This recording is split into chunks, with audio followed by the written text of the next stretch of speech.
By the way, private people can be corrupt too, like bribing police officers to escape fines. Okay. So exactly how does that concern me? Well, do you pay taxes? I guess, yeah.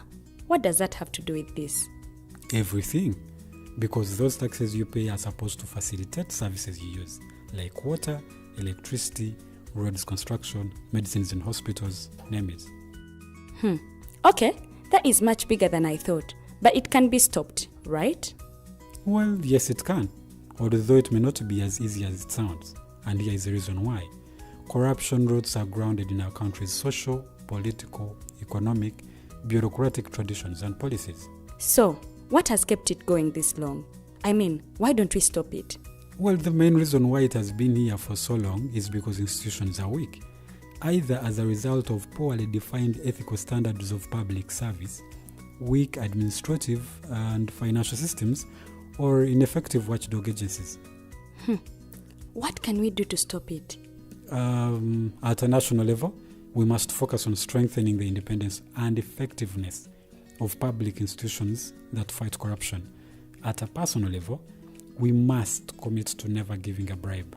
I promise I'll never give a bribe. Well, that's a great decision you have made. Me and you now have to spread this message to all our friends. If we all do our part, corruption will be no more. This message is brought to you by Alternative Digital.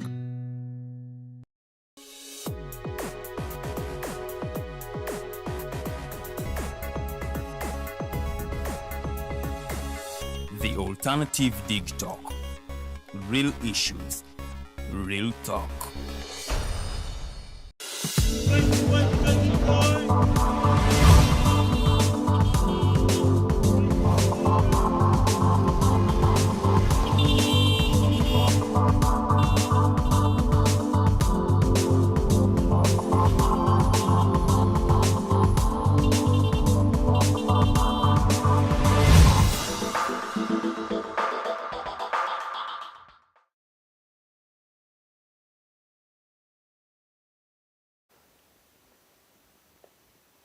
"27 minutes past the top of the hour.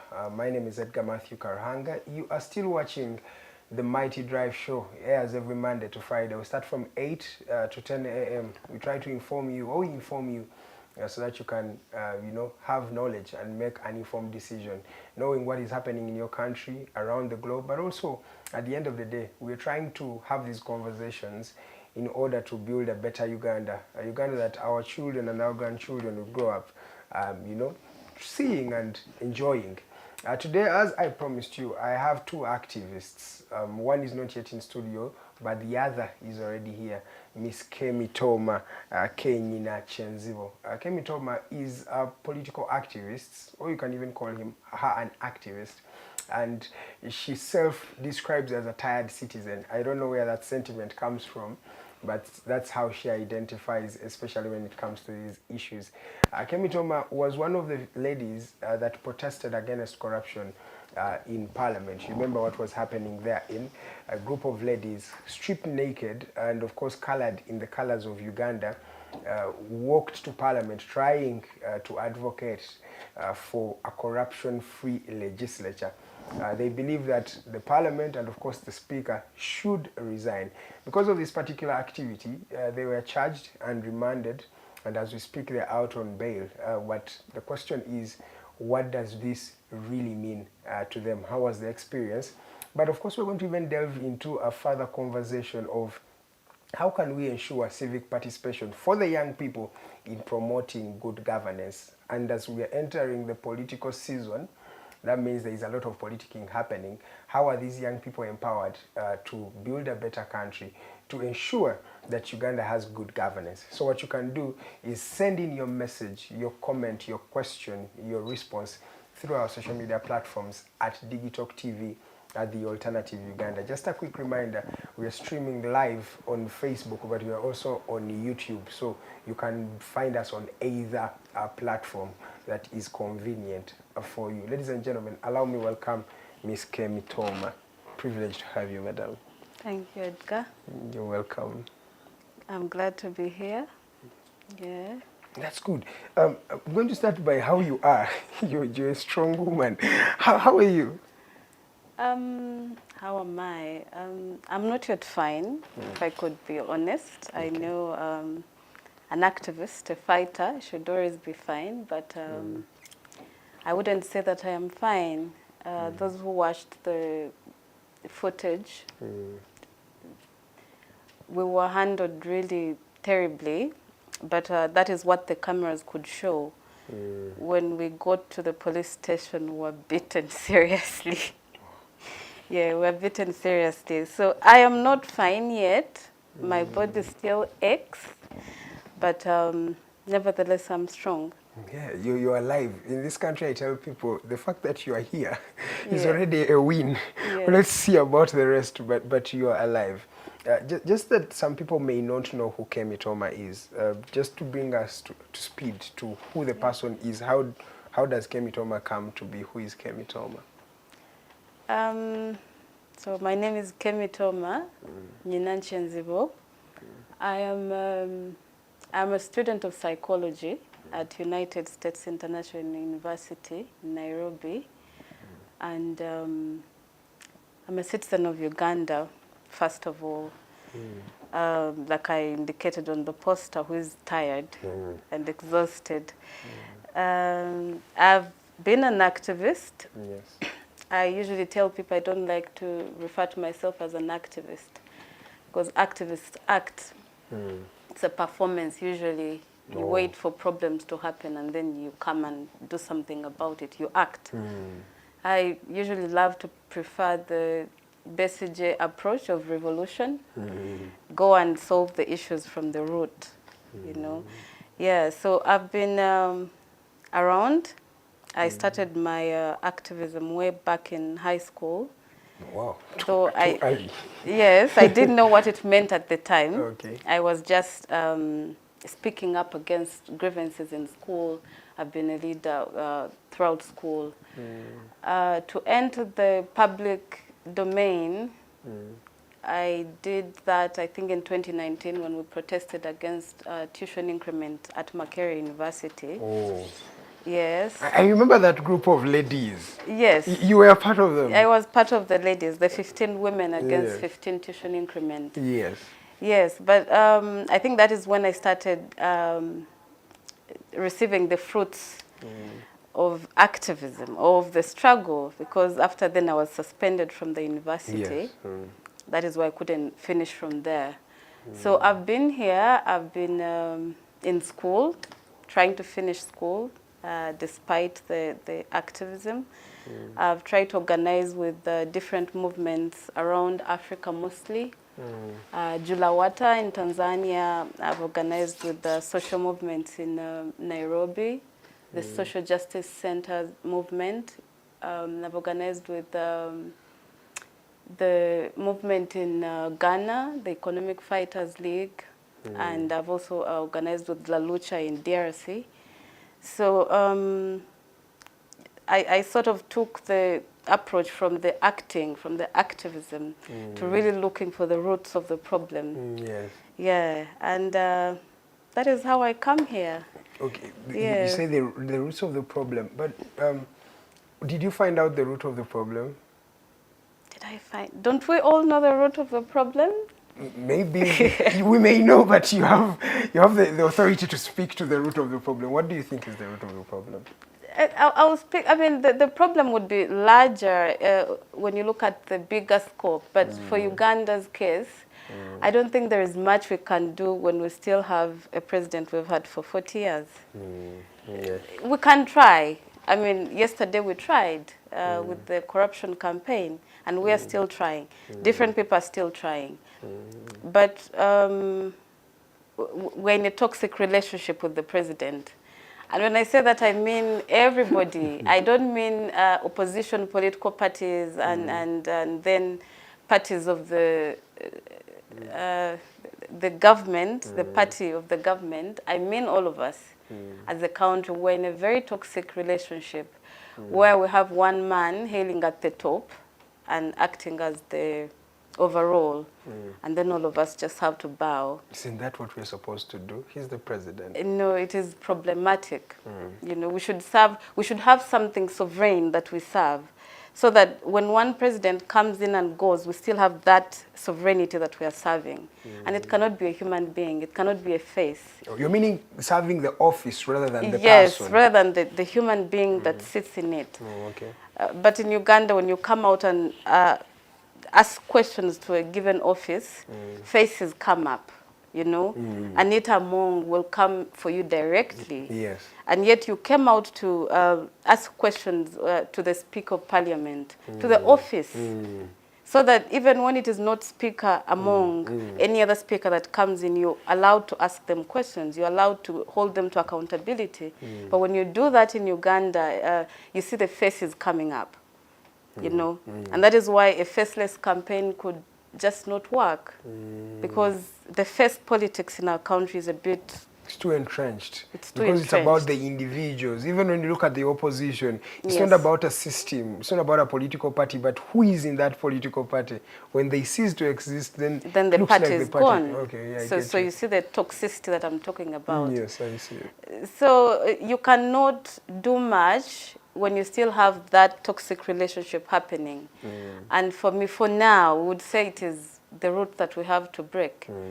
If Semakadi and team are banging tables, we should exhaust that and go to breaking the roots of the tables. All right, thank you so much. I'm still with Miss Kemitooma. She does not want to call herself a political activist, but she is more of a tired citizen. Yes. She's the lady, one of the ladies behind the Nude protests that we saw earlier on this year. And I'm going to even ask what this registered. But before you even delve into that conversation, let's get back to here. You have suffered. At Makerere, you were suspended because of activism.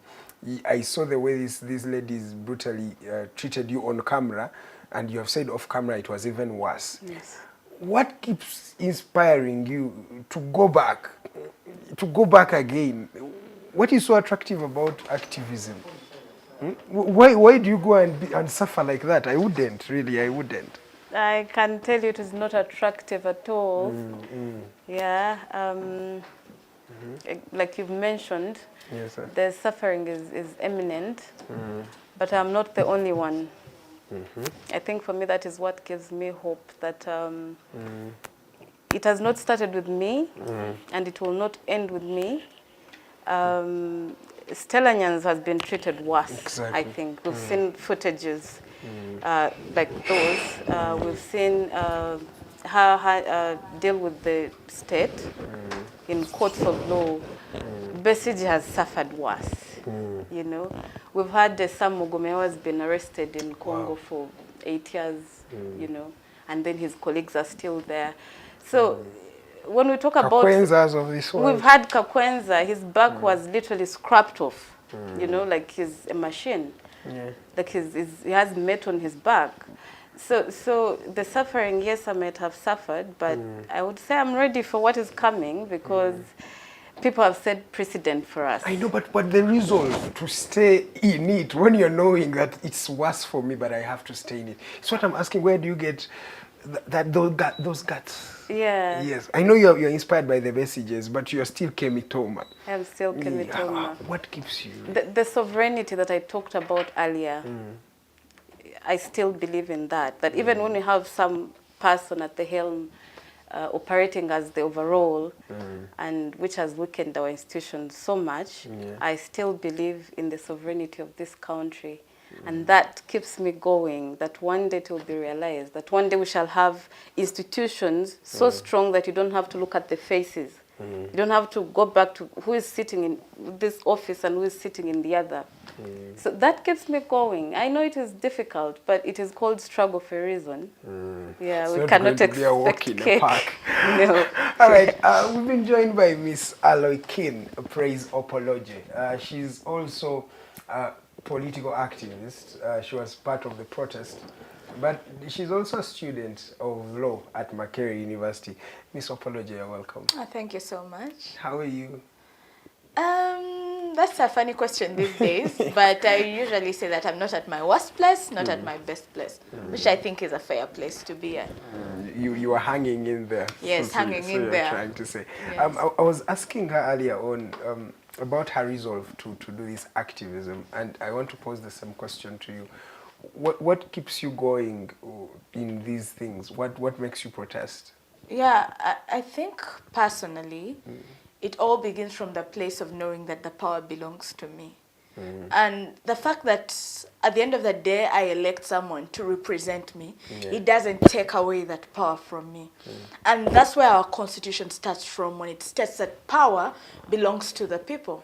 And you know, for so long, people forget this, and they sort of think because they've elected these people into positions of power, because these are the people driving the V8s and earning the 40 millions and all those big sums of allowances, that's where the power lies.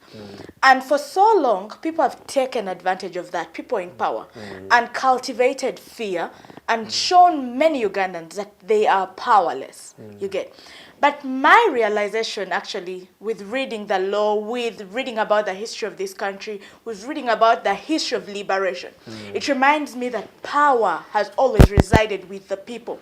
And when the people decide that enough is enough and they need to stand up and ask for the change that they deserve, and ask for services that they deserve, and ask for the country that they deserve, then they realize that, oh, wait a second, the power actually belongs with me. And me, that's where I get my resolve from. Because change has always emanated from the people. So that is basically it. Okay, good submission, but it feels like Ugandans are oblivious of the fact that the power belongs to them. Yeah. And many of them have left it for the few. What do you think, where do you think this stems from in your perspective? So I wouldn't actually blame Ugandans largely for how they are, because I think that to realize that there needs some sort of awakening from the things that have hindered people from realizing that power. And one of them is the fear that is cultivated in people. You get? When you see a young person try to say something against the government, the next day they're in Luzira, the next day they have disappeared, the next day you can't hear anything about them, the next day their father has died, the next day. So there is constant cultivation of fear. On my way here, we were stuck in traffic. All of us were waiting in traffic, so stuck. All of us had where to go. Then all of a sudden, there were some soldiers seated on a car. And then they were on a lane, another lane that had also been stalled because the traffic officers were letting a certain lane go, which I'm sure they had also waited for quite some time to be let go. Then the soldier comes out, he's holding something like a whip, and he's, you know, scaring everyone, like shaking it, stop, park, even tells the traffic officer, let our lane go. Wow. And kid you not, the traffic officer stopped the other lane and told the other lane to go. So you're looking Because at maybe power belongs somewhere. you see, and that's what they try to show you, you know? That's the illusion they try to create in your brain, such that you believe it. So when you see a fellow police officer, traffic officer, saying that, oh, when a soldier says do ABCD, I must do it, even though it's not the right thing to do, then you get scared. You tell yourself, then me, who has no gun, who is struggling to get a meal a day, who is unemployed, who has no say in this country, I have no father, no mother, no sister in a political power. How powerless am I? You are powerless. Exactly. So in this country, in so many ways, subtle ways, and strong ways, you're reminded that power doesn't belong with you, despite what the Constitution says, through creating fear. But also, I feel like there is an apathy in Ugandans to know what their history is, to just read or get some exposure in line with like civic and political education. You get? Or I think they know, but because of the reality on ground, they fear. Because I'm going to give you an example. What they called a protest in 2020, I did not call it a protest. You called but it? I didn't think it was a protest, really. But over 50 Ugandans were murdered on that day, in cold blood. People in the their November hotels. massacres. Yes. So I think it stems from a reality that you will go. You remember how you guys were treated when you went for protest. So isn't this valid to an extent for us to just heave and hide and maybe say, let's leave these things? I want to believe so. I want to believe so, but that's not the case. You understand? It's another thing to meet a fearful, knowledgeable person, but it's another thing to meet an ignorant, fearful person. Those are two different things. Now, there are people we have in this country that don't even know that they have certain rights, you know, that the state owes them certain duties. For example, when we were in prison, and I was trying to talk to some inmates, and I was telling them, do you guys know that you have certain rights? For example, the wardens are not supposed to beat you. If you're locked up in cell, it shouldn't exceed 3 days. And they're like, no, but I'm a prisoner. Like, what do you expect when you come to prison? Do you expect to eat well? You don't have any rights. Exactly. So there are a bunch of people who do not even know what their rights are. And when an oppressive state finds such a person, it's easy to oppress them. You understand?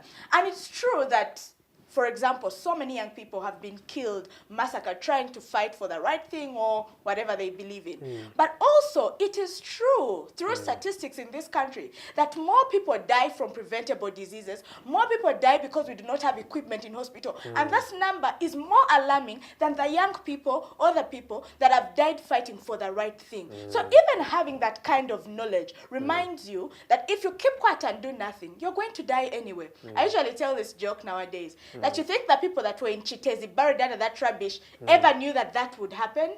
Not really. Even though they had the idea of it, it wasn't so certain, like, one day I'll be waking up, it will be this particular day, and rubbish will bury me. Yes. So you realize that, yes, you could die fighting for something, but if you don't, then the situation gets worse than what it is. You get? Yes. I actually tell people that when the NRM government came in, we got so comfortable because they came with this illusion of peace. Yes, exactly. We sleep. And people are still ignorant to that point. And they think that, you know, the lack of war is some sort of peace prevailing in this country because we don't have people, there's no one in the bush.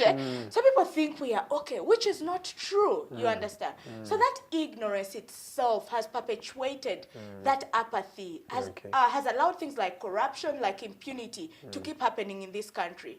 But also, people thinking that someone else has a responsibility to do it. Oh, Kemitooma, the activist. Yes. Today when girls don't have pads, Kemitooma should be the one on the street. Yes. Today when Anita Among has embezzled, stolen shit, Kemitooma should be the one on the street.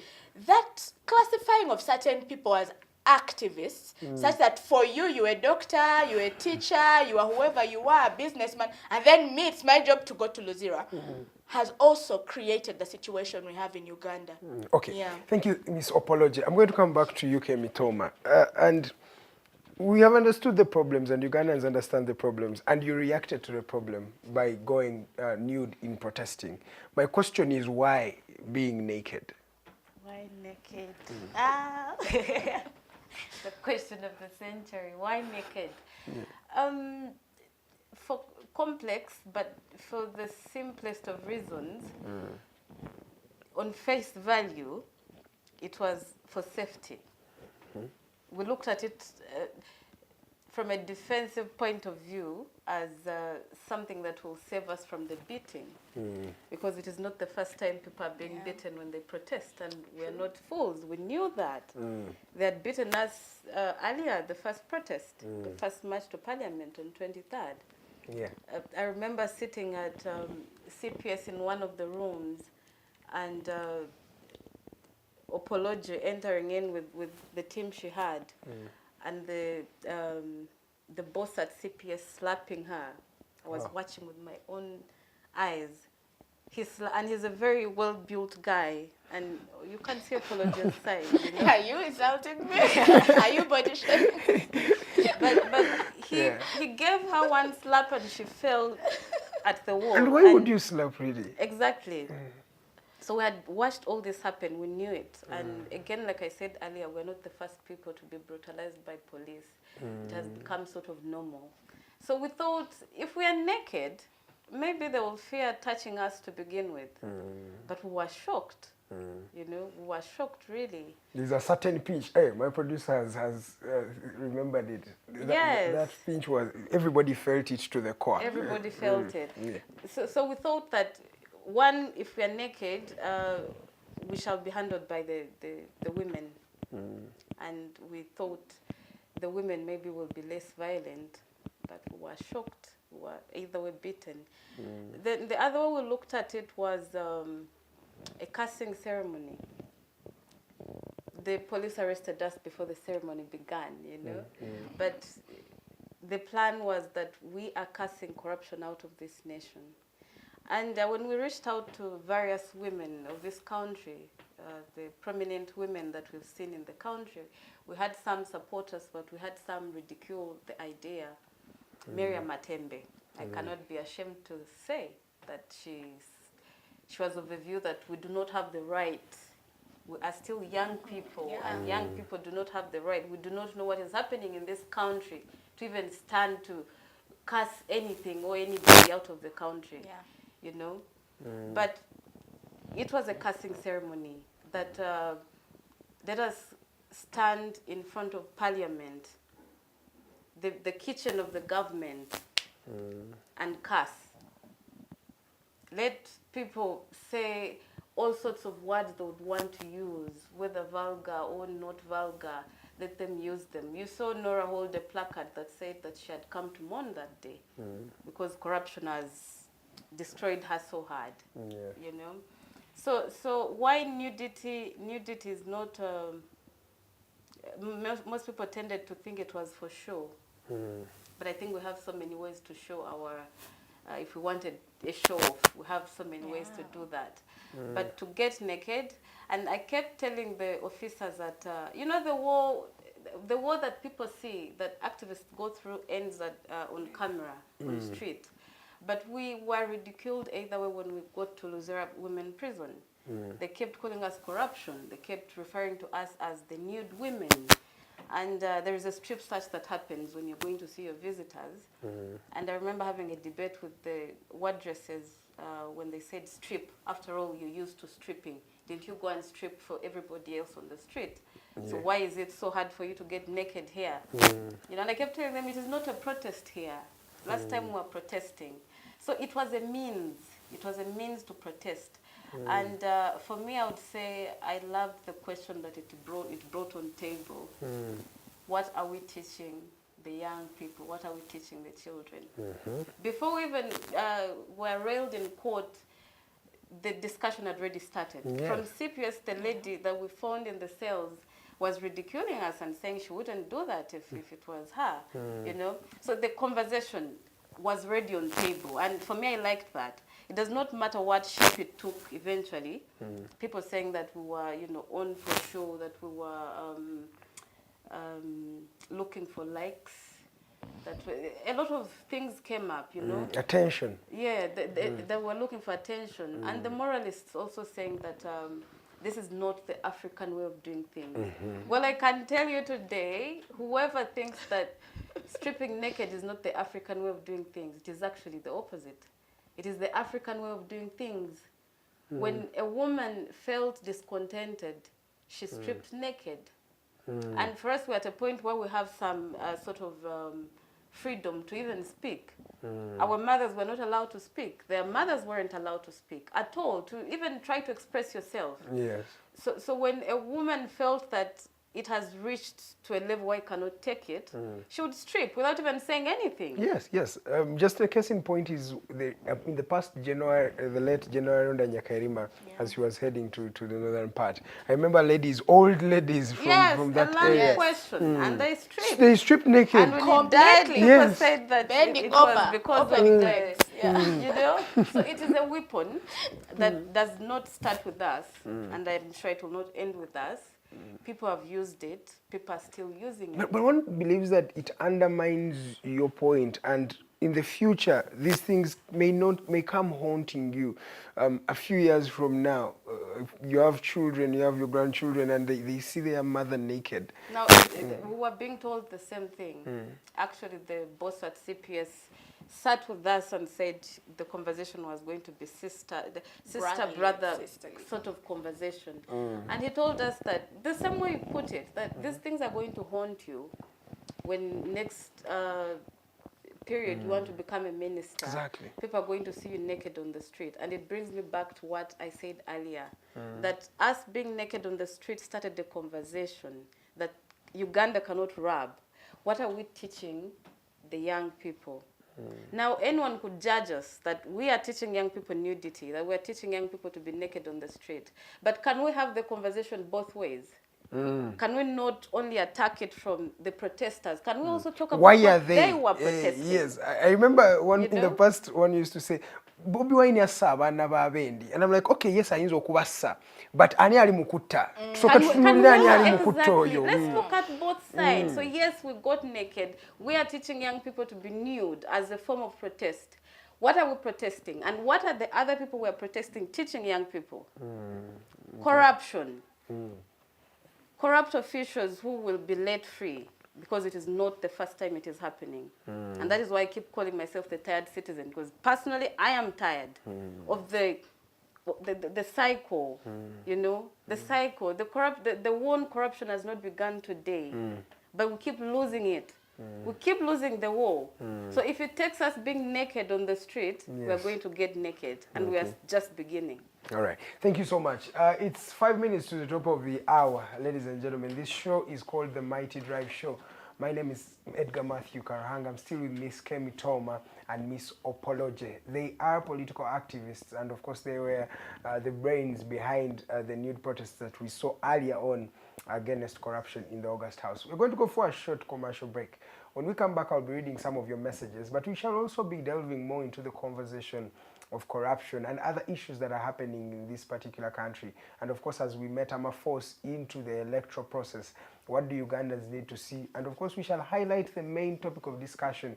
How do we promote good governance, especially by empowering young people? How do they participate in creating a better Uganda for themselves? You're streaming live on Digitalk TV page that is on Facebook, but also at the Alternative Uganda, still on Facebook and on YouTube. Let's go for a break. We'll be right back.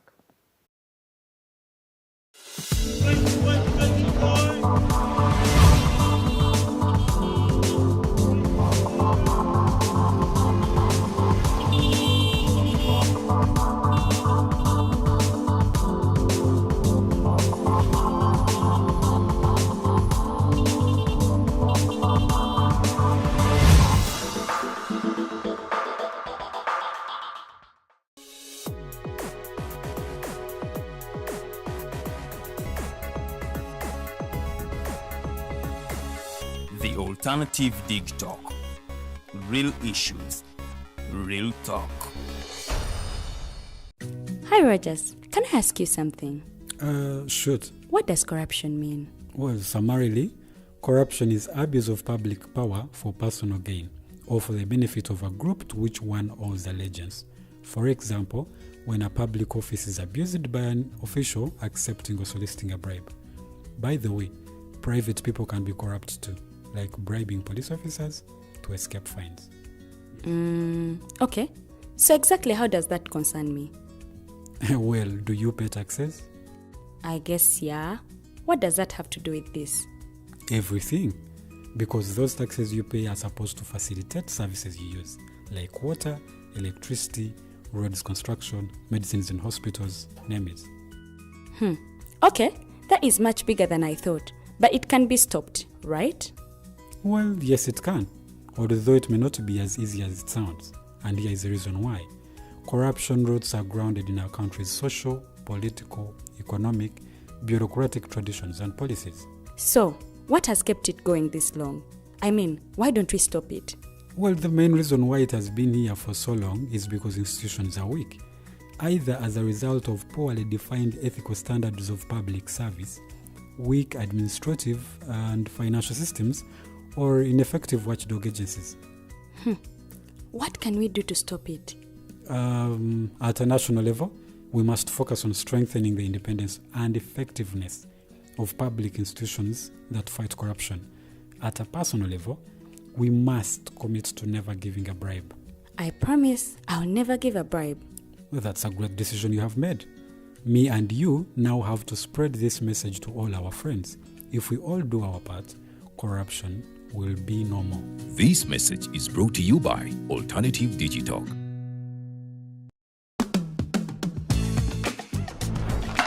Hi, welcome to the Political Dice. Empishi ebyobufuzi. It's controversial, Purely political. well researched, Accurate and global. Oyagala bya parliament oba council. Yes, State House oba ghetto. Ani ayugayuga ku ground. Ani gwe baabuze. Okimanyi nga Dr. Kizza Besigye aleesa amaanyi. Olwofadda bafutsoli abateeseemu obuvaazi.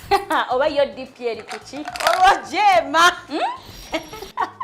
Bano ba MKCG bo baddawa. Abo bafuna CDF baamala tebabanja. olwo baba ate bange bali kuki abo bo akina kulabisa simayanga posturing tebabiri mbali mu structure building naye ate ono ye ani oyo oba ye ali kuki oyo tumuleketa gamba abanyiga mawe ebyo byonna birindira n'okudda political dice ku the alternative dig talk nange teditenja ewamu ne Farida Bikobere buli wa Sunday esawa 2.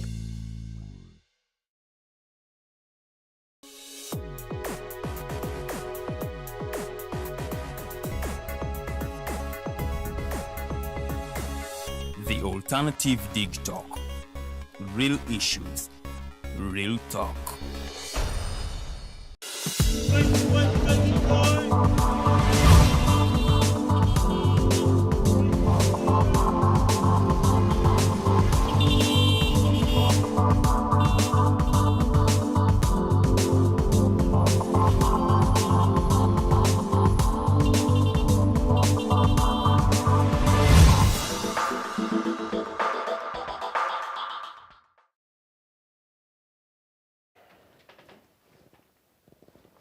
It's 9 a.m. We are into the second and final hour of the show. This is the Mighty Drive. My name is Edgar Matthew Karuhanga. I am still with Miss Kemitooma and Miss Opoloje. These are activists, and of course, they were the center piece in that protest against Anita Among. Remember, the ladies are stripped naked, and of course, they had colors of Uganda donned on their bodies, but also messages fighting corruption. As we went for the break, remember we talked about why the nudity itself as a form of protest, and Kemitooma had something to say. I'm going to come to Miss Opoloje.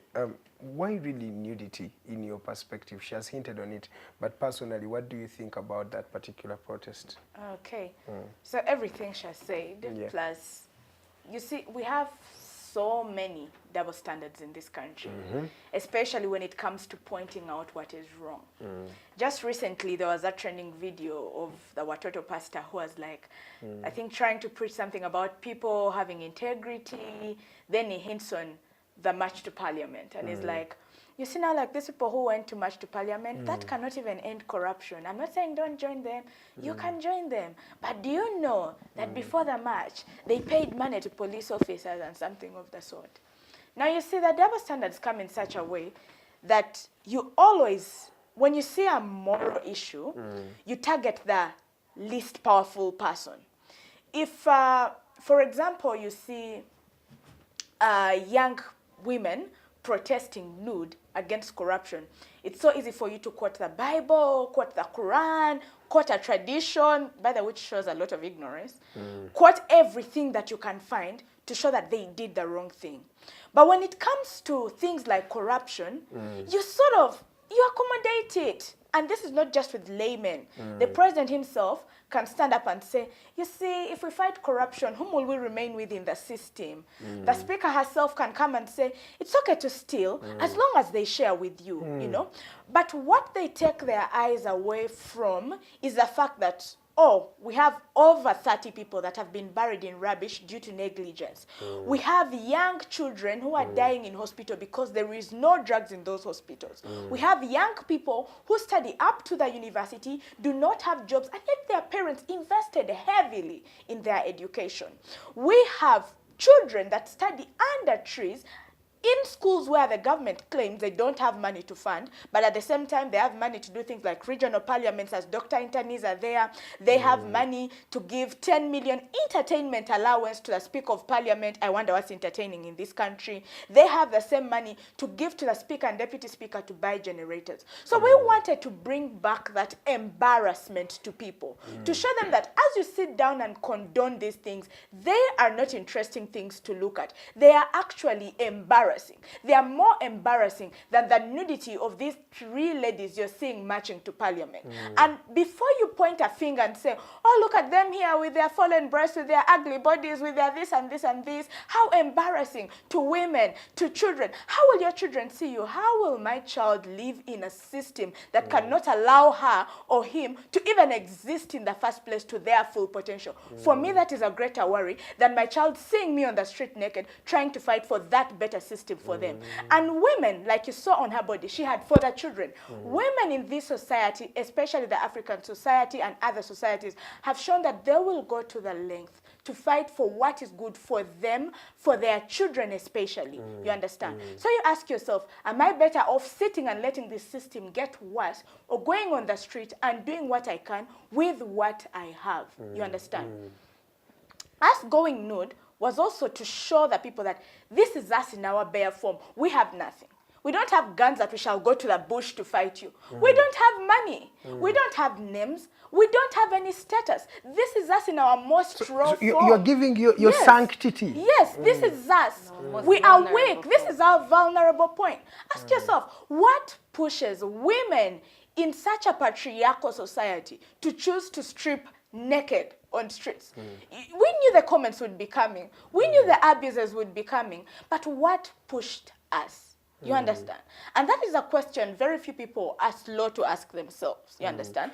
They are quicker to, like I told you, call out, abuse, find whatever, and not even ask themselves, okay, what if what they're pointing us to is important?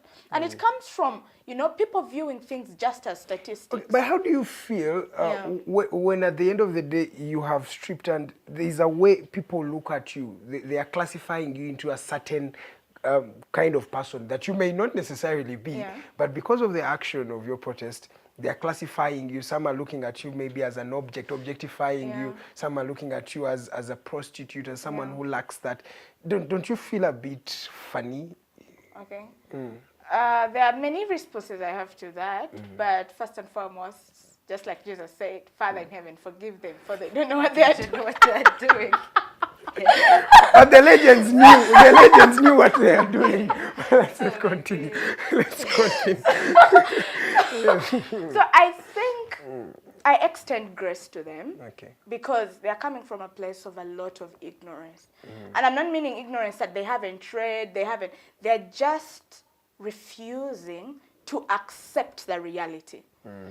They are trying so hard not to see how bad their situation is, and they're looking for somewhere else to put that blame or that attention. I don't care. That's the honest truth. It may sound so, I don't care. You can have, there's someone who was trying to attack me so much on Twitter, and I told them, you see, I even forget their name. I like that you have this conversation. I like that each time you feel you want to attack me, you're going to pull out my picture and put it out there. But I'm sure on that picture you'll also see on my body, no to corruption. In the background, you'll see parliament. And in as much as you'll pretend that you don't know why I did it, it will be all over that picture. So either way, it works for me, whether you're using it to have a bad conversation. You see, when you're having a movement, sometimes it's not about getting the big numbers in one go. It's about that one person you transform with that one action that you do. But also for purposes of conversation, let's have the conversation, whether it's positive or negative, but let's have the conversation. So really it comes down to, Father, forgive them, for they don't know what they are doing. Okay, thank you so much. Let me come to you, Kemitooma. So what? You went nude, the protest was there. So what? I would ask Ugandans that, but since I'm also Ugandan, so what? What did you really register? What did you get from being naked for Ugandans? Yeah, first of all, we opened up a conversation, like I said earlier, that it has come on table and nobody's going to put it off. Yeah, there's a lot that is happening in the country. We're nearing election year, so a lot is happening, and this is one of the things that has happened, and you cannot put it off table. It is there. It is there. We are asking Anita Mong to resign. She has refused. When we started this campaign, our demand was clear. We're not even asking for too much. We're asking for Anita Mong to resign. And even after nudity, she has not resigned. Yes. So what? And she has even told you that she's going to serve another term. After serving her term, that's when she will leave. Yes. So what I can say is women who have reached a point to get nude, and like Opoloje said, we were at our most vulnerable states. I don't enjoy being nude. Opoloje said she doesn't care. I care a lot. I don't enjoy it at all. But it was the extreme that we could do. It was our extreme, because a woman with no power, with no name, with no money, with no guns, with no nothing, how do you fight? I said Museveni is, we're in a toxic relationship with him, and I would say he's a narcissist, you know? So how do you fight a narcissist? Because one thing a narcissist does is that they throw spears at you, they throw knives at you, and they want you to receive it like it's candy, you know? So after we've been brutalized the way we've been brutalized, we shouldn't still talk bad about the government or the police or anything. You see the toxic relationship we're in with the president. All of us in general. Yes. So in such a, where just a placard voicing your concern, it is handled with brutality to that level. The military coming on the streets to hold young naked women, honestly, you know? So it is crazy when we ask, so what? Because honestly, so what? If you've already gone to the extremes and gotten naked, and a simple request as let the speaker resign is not adhered to, what do you do? I do not know. I do not know. As Kemitooma, as Opoloje, as even if you bring all the people that protested, I don't think you can find the answer. The answer is with Ugandans. The apathy that Opoloje talked about again, the indifference. We're in a state of indifference. We just see things and we keep looking on like this. You know, we just look on. Wait for Kemitooma. And I've been already, people asking why the hashtag on your cheek. Today I'm protesting social media, you know, of the apathy that we are talking about, that we are in as Ugandans, the indifference to just see things and we just look on. There's a safe corridor that has come up, and it is social media. We are protesting on social media. Let no one lie to you that Ugandans are not taking part in the activities of this country. They are very much so active. But at the comfort of their devices. The phone, one would say, and so what are you really doing? You just...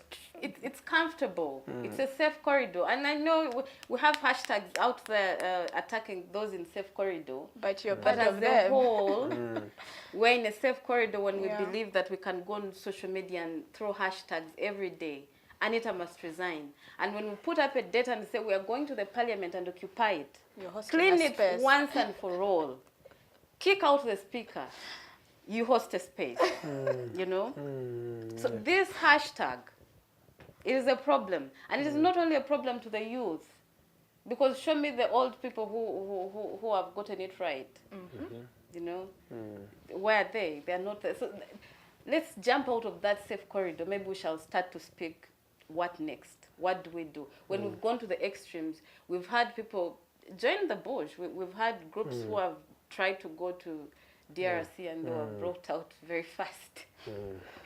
You know, we've had different political parties go for the election. You know, they have chosen the ballot is what will work. And the ballot has not worked. Here we are now with women getting nude and saying that maybe nudity is what will work. That maybe let us go back to the ways of our fathers and mothers.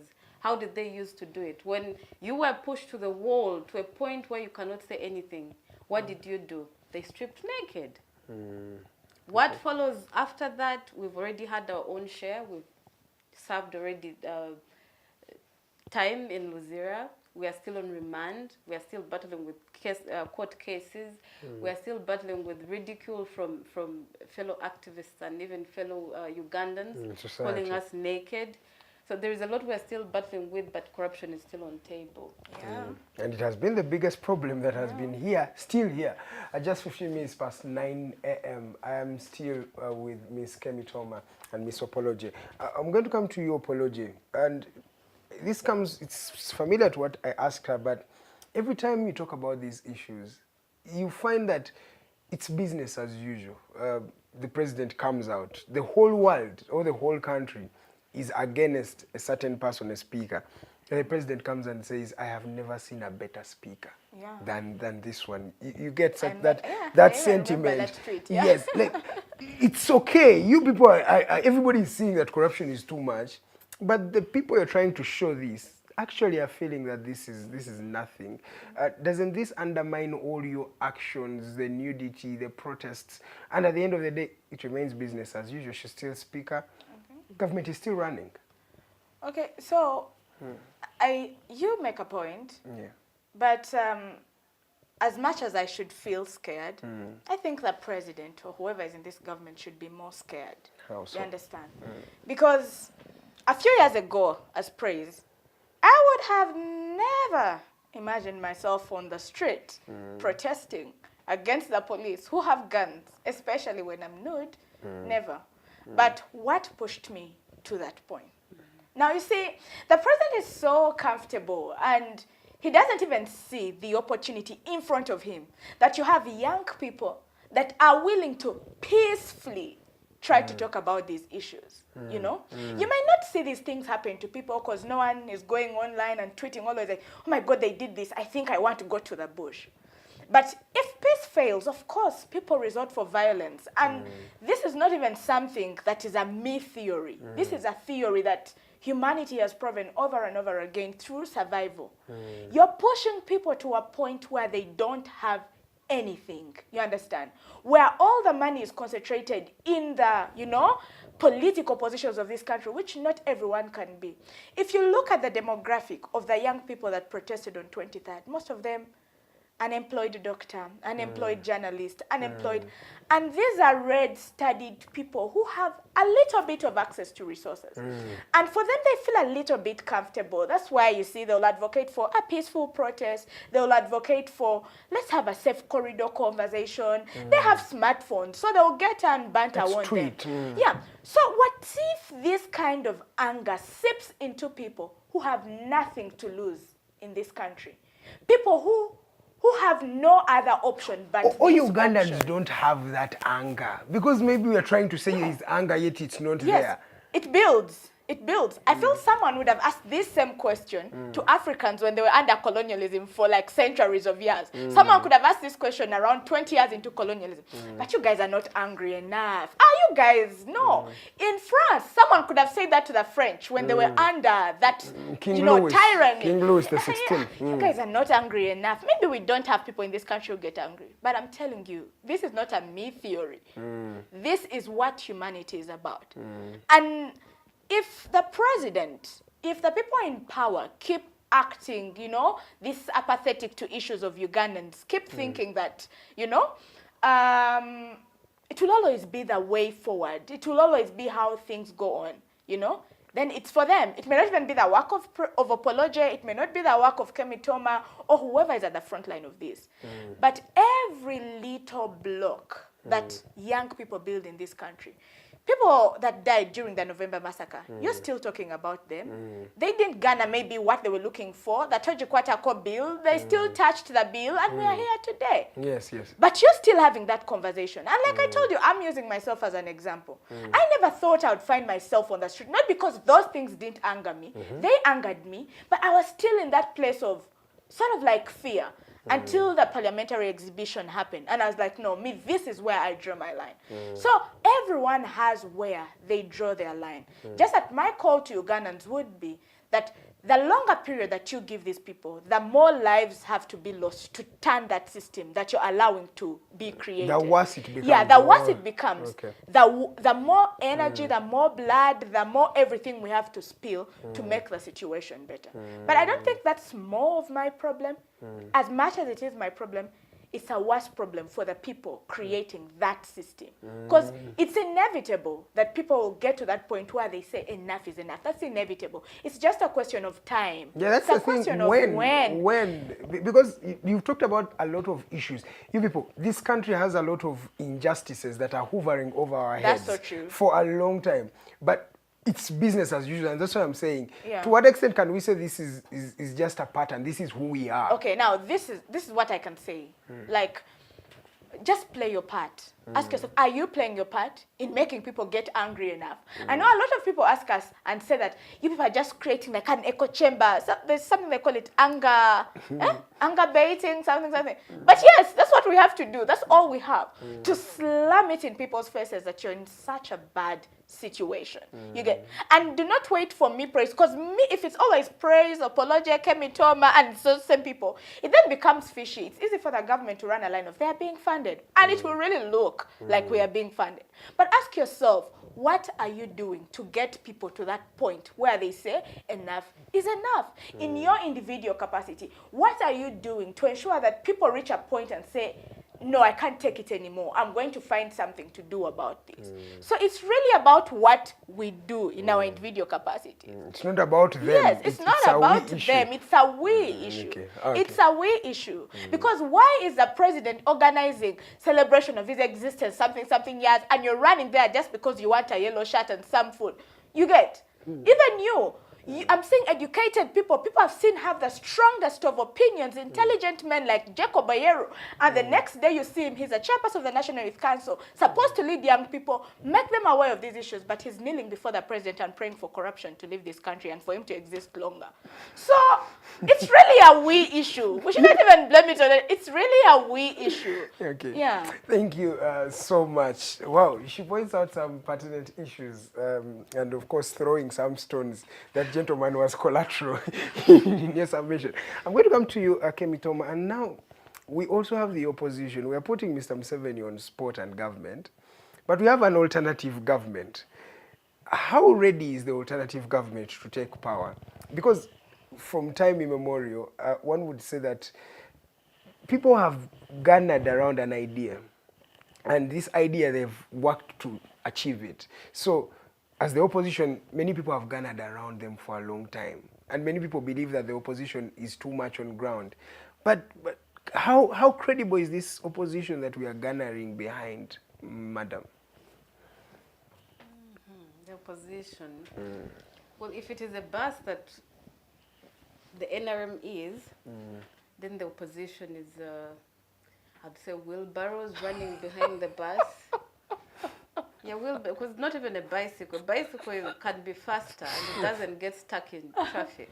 So it could actually bypass the bus. So we have a group of wheelbarrows being pushed behind, chasing this bus. And that cannot take us far because it has not taken us far. Anywhere. We've already seen that. It has not taken us anywhere. All it has done is to, again, make the safe corridor more comfortable. Yeah. That you sit back and say, oh, we have FDC, they're doing something. Last time they did an activity, they were marching to I don't know where. You saw Nude, they were marching, you know. So at a point where Ugandans would rise up and say enough is enough, we've had enough of injustice, we get Ugandans falling back and trusting these political players. But they're not helping. Yeah, they're not helping. There are people who have said it is also a creation of the system. And it is true. Yeah, it is just to make the system run. Legitimize. Yeah. We have people who oppose this government. Democracy. If we had an opposition of the government, if we had an opposition in parliament, we wouldn't have had regional sittings. You know, I know they tried to talk about it and bang tables here and there, but we wouldn't have had it. Yes. Because there is something that Ugandans are not seeing. We're at a very vulnerable state right now in everything.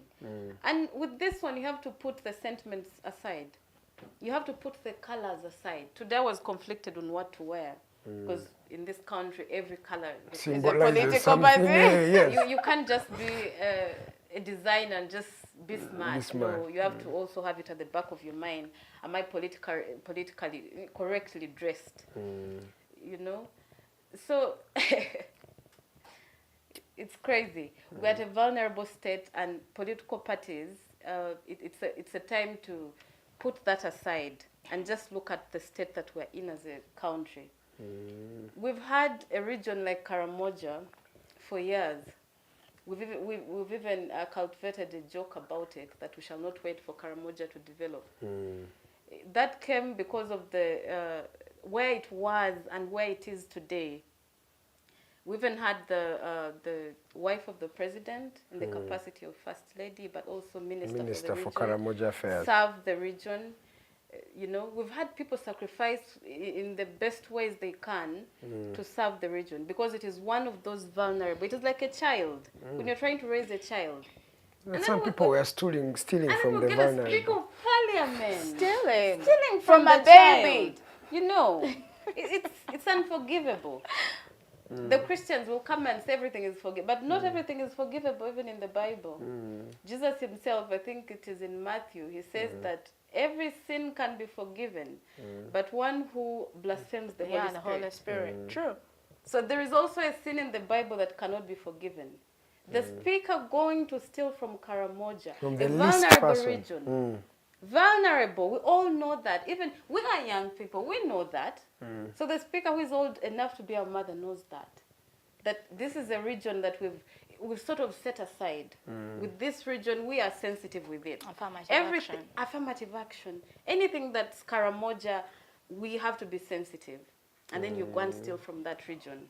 Okay. And you question people who strip naked on the streets. You know? Double standards. So where we are at is any action that you do that does not look like, that is not a look-alike of the system.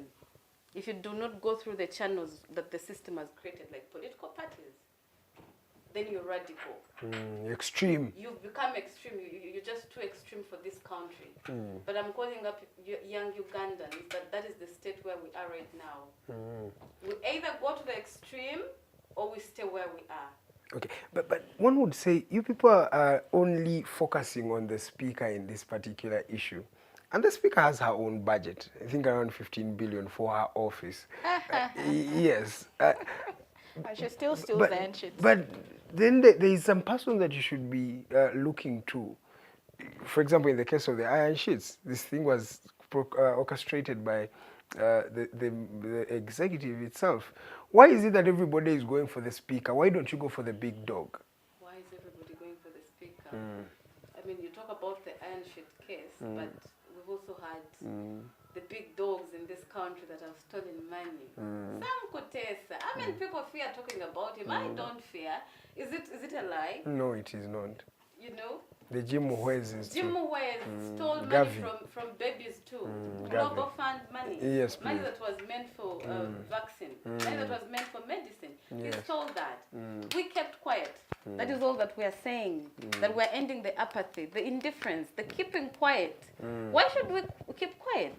So the case Why of don't the you go for the speaker- president? The case of the speaker is recent. This happened just yesterday. Should we say, oh, no.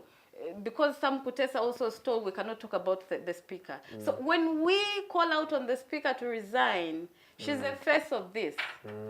She's the face of this campaign. But not because we do not understand the big dogs that have stolen from Uganda and are still stealing. We know it. You ask, why don't we go for the president? We've seen the president, even when this campaign is going, cuddling with the speaker. So when we go for the speaker, and we're really going for the president, and I will again reiterate that dealing with a narcissist, he will throw spears at you and he will expect you to receive it as if it is candy. What we went through when we were being arrested, when we protested, that was not candy that they threw at us.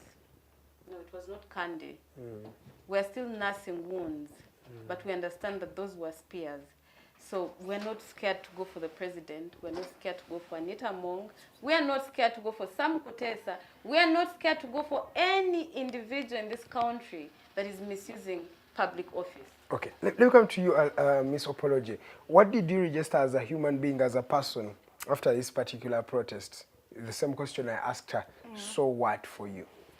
Okay, so what for me really is, what I was trying to do is create, especially when I came out, because I had some people visit me in prison, and they were telling me, oh, this is happening, this is going on.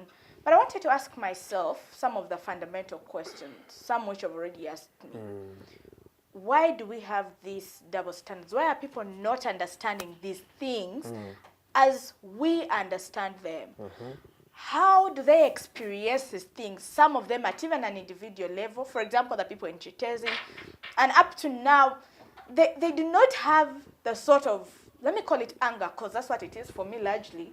They do not have that anger that I praise, who is not necessarily in Chitezi has. And I do not feel so, I feel disappointed that they do not feel that way. But the question is, what role can I play that can help them understand these things from my perspective? Yes. And it's around those questions that I'm trying to get answers along with other people that are interested in having a better country. And that's what I'm looking at implementing. Okay. I do not have answers. I do not have all the answers. We've had intelligent men and women before us that we hope to work with. We have the young people in this country that we hope to have these conversations with, to ask ourselves, how and what can we do? And that for me is my so what. My so what does not come from, okay, since they're full, let me sit back and just sort of enjoy the situation and allow it to happen. But it also comes from appreciating that activism is not a sprint, it's a marathon, you get? And I know that at different, we recently had the Renzori Marathon, and at different points when you'd hit certain marks, they would give you some, I think, beers and a medal and something, and that's what it is, you know? Yes. It's so pessimistic to try and not see the little achievements that have come along the way. And sometimes when you look at the history of movements and protests, sometimes all you want is to be in the mind of the person oppressing you. You get, for that person to call you. That's a win. Yeah, when people don't see and say, come and we talk, come and we do this, that means their attention is there. That means you're ticking the right. So the right, you know, touching the right buttons and ticking the right boxes. The question just becomes, how do you now widen this to be away from you, Opoloje, you, Kemitooma, to almost a thing all Ugandans first? And this is somehow something people don't realize. You know, sometimes we do not need everyone on board, but we need as much as possible on board. And I do not know the number that matters. Because, for example, if you look at the black movement in the States, that was led by, you know, MLK, Martin Luther King, and people like Malcolm X. There were blacks even still within that time who didn't think the right to vote was important. Exactly. Who didn't feel. So we are not going to lie to ourselves that we are going to reach a point where everyone understands that we are being oppressed, that everyone understands that corruption is wrong. No, we shall never reach that point. But how do we amalgamate, for example, the 100 young people that were taken to Luzira in the earlier protests? How do we amalgamate these few people that we have seen that actually understand and support what we are doing to get the attention of this person who is oppressing us to unoppress us? You get? How do we apply the right amount of pressure? That's my so what.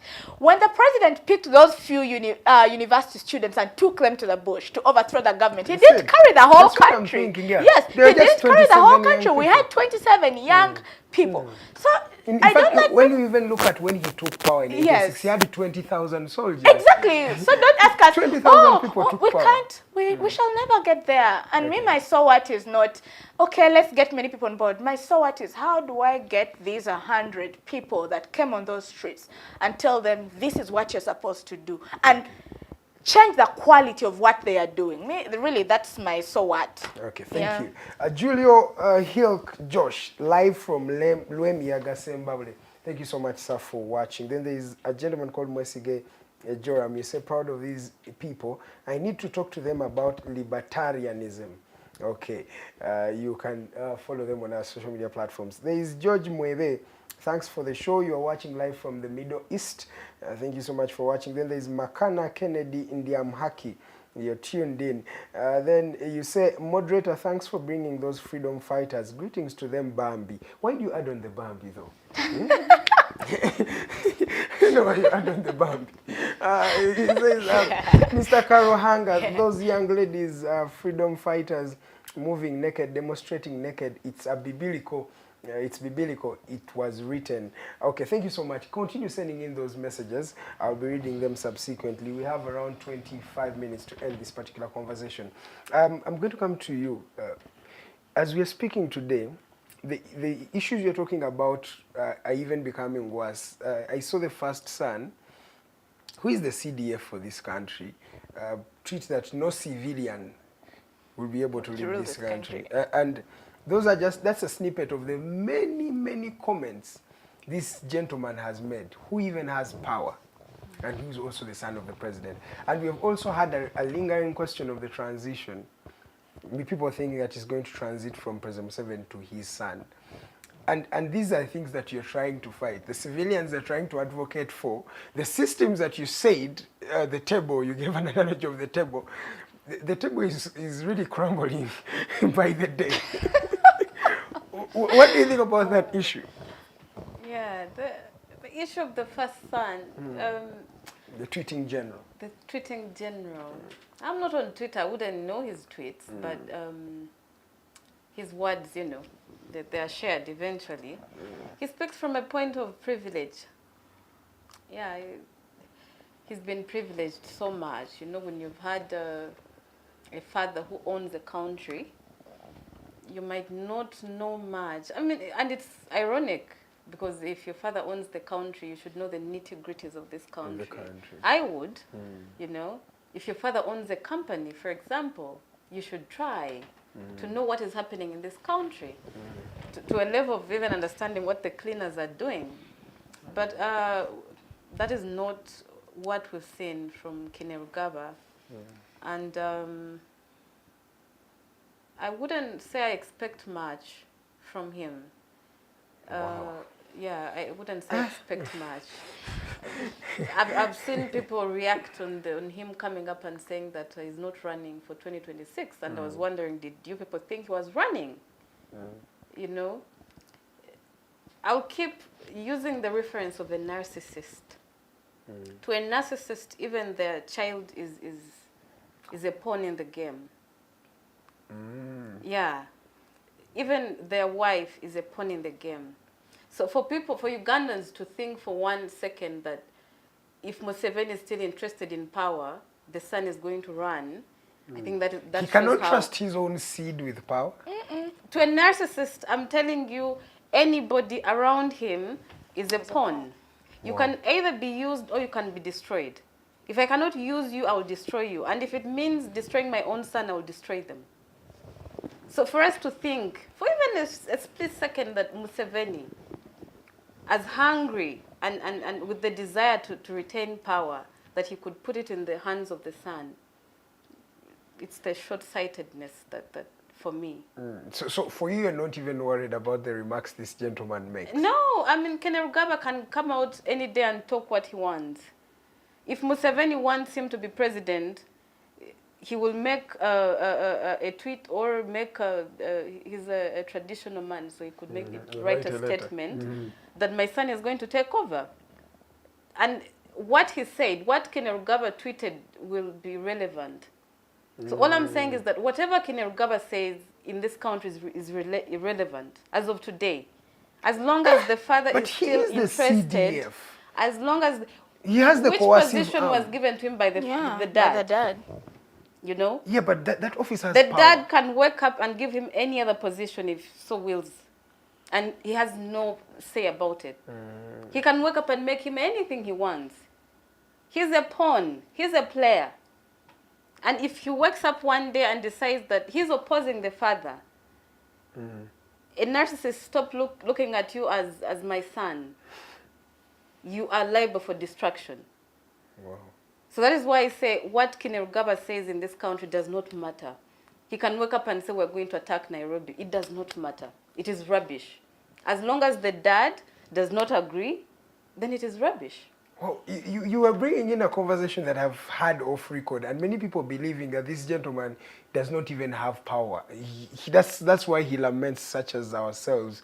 There is no thread of real power. If he had power, he wouldn't be lamenting. Exactly. You bring a very good point. Because partly I don't belittle or I don't blame the youth when they resort to social media to lament. It has become so unsafe in Uganda that you cannot do anything. You go on the streets, you'll be met with violence like you've gone to the bush, you know? It's like the bush of the Museveni time is the streets of today. So in such a vulnerable state, you cannot say much, you cannot do much. You can just, even when you go on social media, they'll pick you. Edward the Weapon was picked. Yes. A young boy. Kakwenza was also got from social media. Stella is dealing with the same issues. Even here also, we were raided. And even the studios were raided just recently.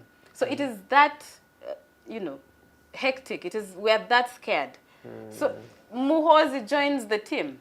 And that is why I'm trying to show you that he does not have any power to say something. And personally, I'll just, you know, I'll be in a frenzy that Kainerugaba said something. If the dad does not want him to be in a space, he will not be in that space. If the dad does not think that what he's saying is right, it will never be right.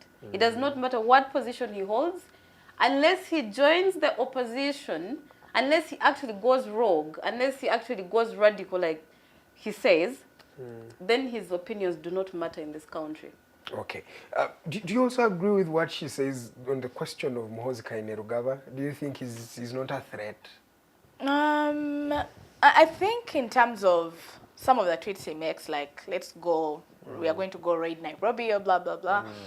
I don't think he's a threat in that sense. Like, I should be worried that the next day Kainerugaba is going to be on top of me with some, you know, guns and stuff like that.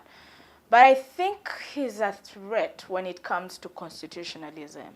That's me, how I see it. The fact that someone that is part of the army can have such strong opinions on political issues in this country. It makes me ask questions like, is the army for the people still? Or is the army for a specific group of people in this country? There is that video that has been trending this previous week of Mayombo when he was talking about why they were changing the name of the UPDF. I think it was earlier called something, and it was like, you know, we are calling it a Uganda People's Defense Force to show that it's people-centered. Now, the fact that the actions of the UPDF already show that this is not a people-centered, you know, force. Then we have the CDF coming to tell us things like, my army, my this. Yes, it may not be that he has the power, but he's close to the person that has the power over the army. He's close to power. Yes, that allows him make those statements. It shows us how the army works. That there is a man or someone at the top of it who could give it an order that the UPDF would execute without thinking twice on how. Exactly. But that's what I'm saying. The threat is not Kainerugaba, but the threat is in the unconstitutionalism. But it can also be Kainerugaba. I can give you an example. He was in the northern part of this country, and he promised a certain community a battalion of soldiers. I'll bring you a battalion. And by then he wasn't even CDF. He was just, I think, the Commander Land Forces at the time, or just a general. But you see the power that he speaks with. For you, in order to carry a full battalion and take it somewhere, it speaks of a certain entitlement, a certain sense of ownership to something. Even when he speaks, you hear, my army. So aren't we just undermining this gentleman? I think we are not undermining him, but I think the president would allow him some sort of power as long as it keeps him a little sane. You get the power, for example, to deploy a few people somewhere, you get, but not the power to go to Nairobi and attack Nairobi that the president has for so long tried to pretend that he cares about this East African community integration thing. So where the president has struggled, you see how bad our president is.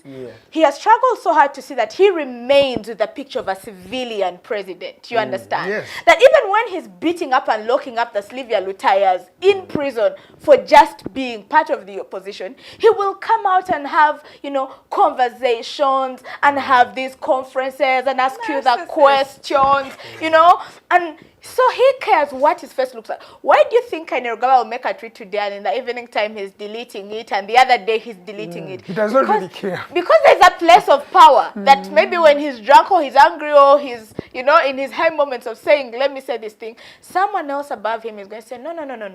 So that same person who tells him delete that tweet is the same person that allows him to deploy people somewhere because it doesn't hurt him.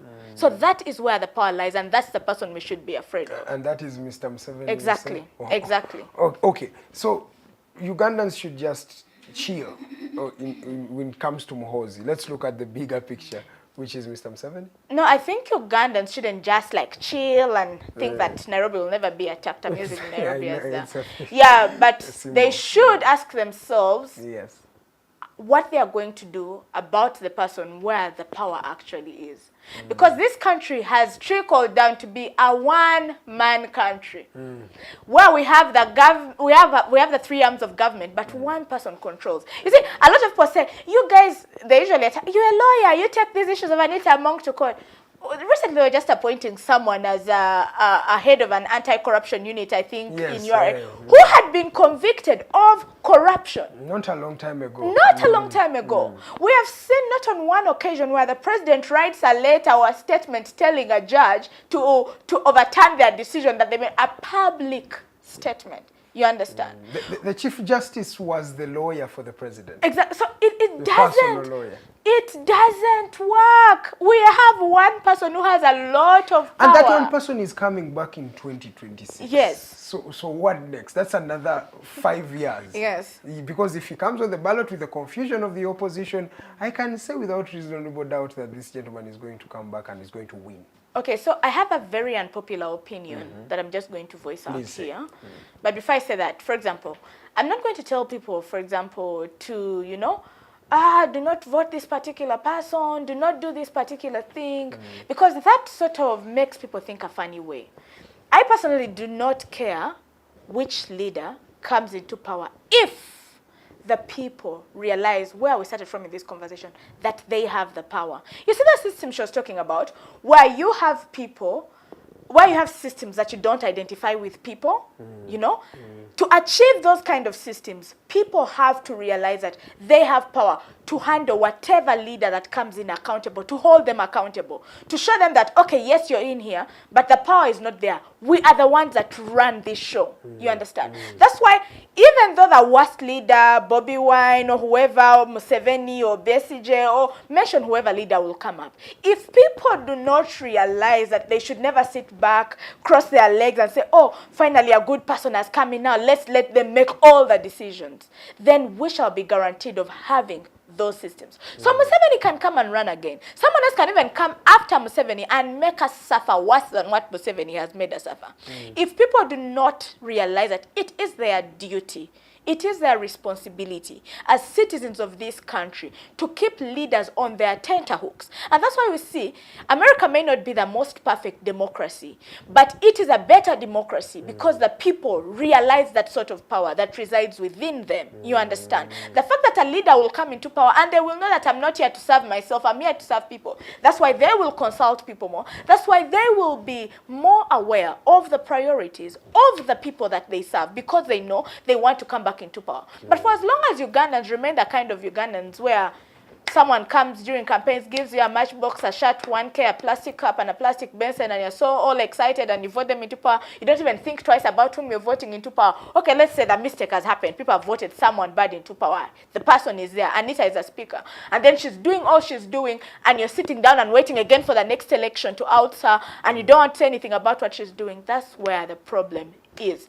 So before we ask us, oh, President Museveni is coming back, first of all, people say, let's go to the bush, but I want to say something that climate change has happened. We don't even have bushes anymore to go to. Yes, there's no way you're going now.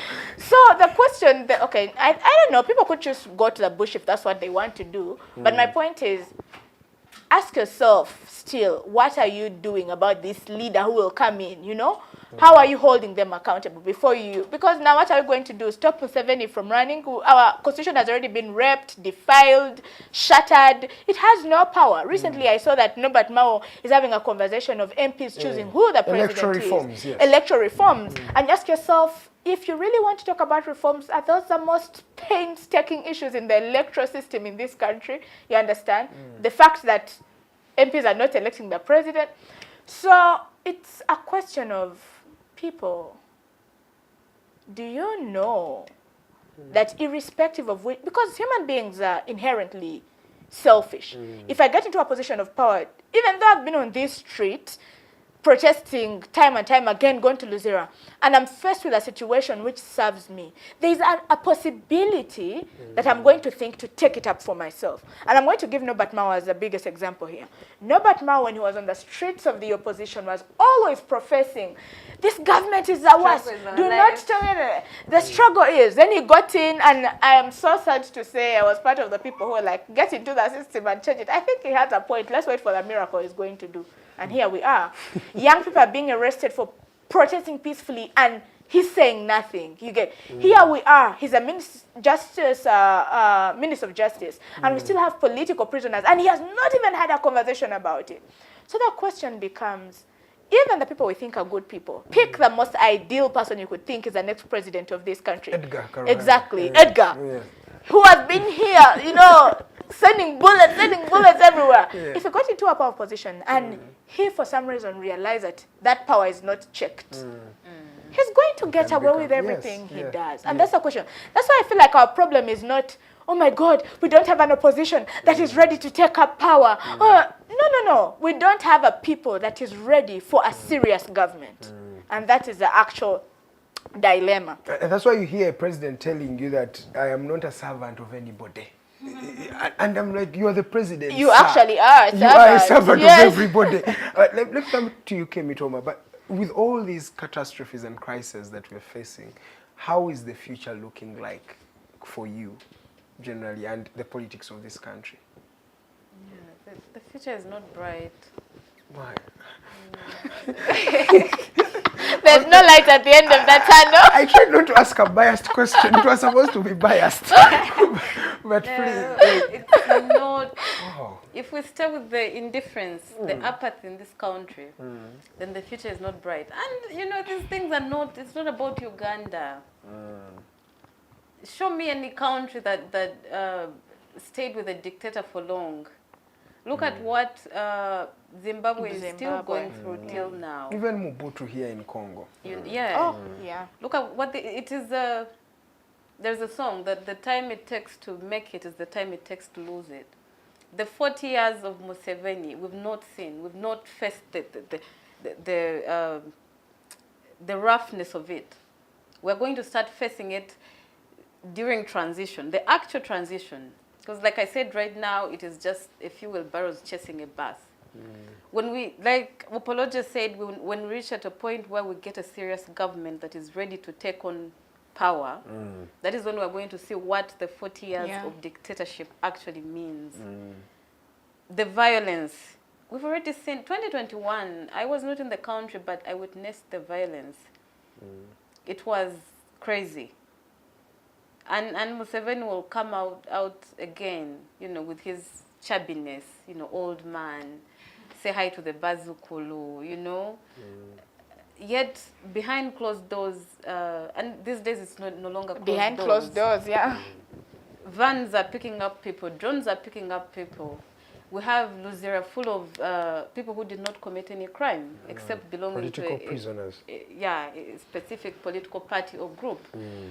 But these things happen, and we have our president fronting himself as, you know, that lead, old man that is soon retiring and one who has served his country and all that.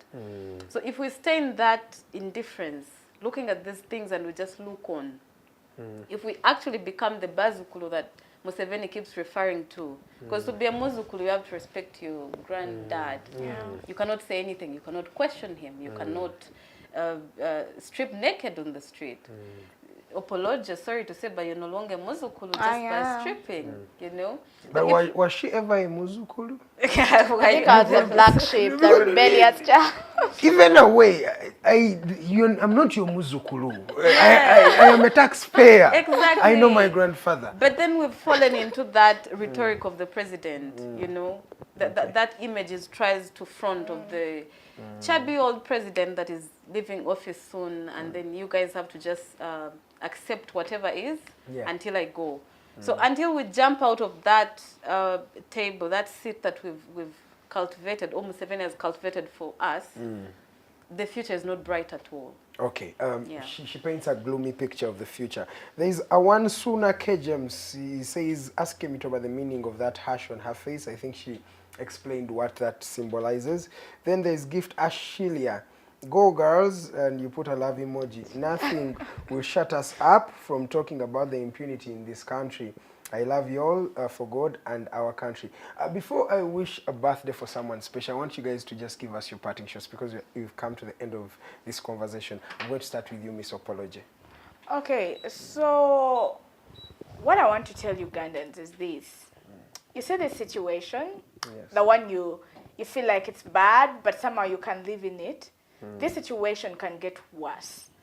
And there is a possibility, a high possibility, of us getting to that place where all rights are stripped of people. You know, the right to health. Right now, we can pretend about it because we have a few hospitals that are understaffed, that are understocked, and we feel somehow okay because for you, when you have your money, you can go in there and bribe, and you're given like, you know, fast service. You're put ahead of the other person. But this system could get worse. You see those potholes that you see on those roads, you know, and they're just potholes on the road. You don't even have a car, so maybe they don't inconvenience you that much. The rubbish that buried people in Chitezi, you didn't have a home in Chitezi, so it's just a statistic.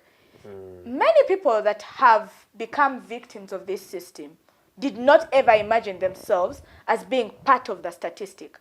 But when this situation gets worse, where it is going, you're going to be part of that statistic very soon, unless you choose to do something about it. And don't think for a second there that it's Praise's responsibilities, it's Kemitooma's responsibility, or some activist's responsibility. It is your responsibility. And those questions you have for the protesters, those doubts you have in the methods that we are using, use them to craft your own methods that you think will work and start doing something about it. Right. That's all I can say. Thank you. Kemitooma. Dictatorship is a method of leadership. Yeah, we tend to talk about it as if it's like an evil down there, but leaders choose styles they want to use, and Museveni has chosen dictatorship 40 years now. And Uganda will not be the first country that will face dictatorship and the end to it. But if we've followed history, we know how it ends. The president knows how it ends. He's a man who reads. He's a wise man. So he understands these things. It does not end well. It has never ended well. We do not have it in history where a dictator has ended well. It's either you'll be in the trenches running away from the very people that put you up there, or you will run away from the country. It is always something along those lines. So it is not ending well, and that is why I'm saying the future does not look bright from where I look at it. Yeah. If you cannot allow youth, young people, women, vulnerable, to just carry their placards naked, to go on the streets and voice, the best thing would have been to just leave us alone. We would have danced outside Parliament and maybe in the evening gone back home. But the violence that we were treated with, the violence that welcomed us with our placards, what that is doing is it is pushing us to the wall. It keeps pushing people to the wall. And there is no door in that wall. So people are going to come back with the same force. You are throwing stones at us. The government is throwing spears at us and knives. We shall not throw candy back at you. We are willing to fight with everything we have to end corruption, but also to end dictatorship that is an evil that has eaten this country for 40 years now. Okay. Thank you, Edgar. Thank you, too. This fighter is called Kemitooma Nyina'Nkyenzibo, and the lady there is called Aloikin Praise Opoloje. Thank you so much for joining us. It was a privilege having you on the show. And of course, for having us. Special shout outs to everybody who has been watching. Thank you so much. Before we end this particular conversation, allow me to wish a happy birthday to a lady called Rukia Nabanja. Rukia is a journalist, but she's also a co-founder at Debunk Media Initiative, a fact-checking organization in this country. Would love to wish you a happy birthday. Continue being that blissful human being. Continue serving your country with the wisdom that you have been given. And of course, continue being that good human being. From the entire Digitalk TV team, would love to wish you a happy birthday and of course enjoy your new age. My name is Edgar Matthew Karuhanga. Thank you for this particular edition of the Mighty Drive Show. We shall meet again tomorrow at exactly 8 a.m. But remember, there is a Woman Crush Wednesday, so it will be the ladies here having a conversation with you. But don't forget, the Health Hub is also here on Digitalk TV. And other shows, we have the Interface with Dr. Besige on Friday. We have the Hotline show happening on Monday. There's the Voltage that happens on Thursday. The Snap Talk show, Political Dice, all those programmings are there for you. So you can log on to our social media platforms at The Alternative Uganda, at Digitalk TV. Send us those messages, comments, queries, anything that you'd love us to do for you, and we'll be able to do it in that particular regard. But remember, we also do live streaming for your conferences, weddings, and events. We can also do videography, photography, or we can even organize an event for you. So in case you want any of those services, feel free to hit us up on 0701 800212. You can just send us a direct message through our social media platforms. Remember, at Digitalk TV, at The Alternative Uganda. Thank you so much. It's exactly 10 a.m. We shall see you tomorrow. Good morning, Uganda.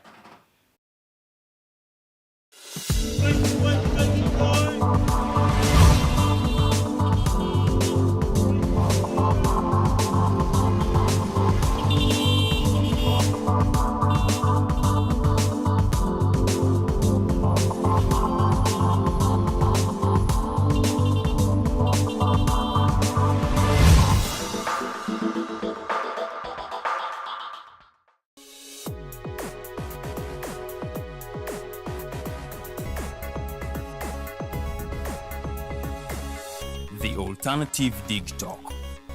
Real issues, real talk.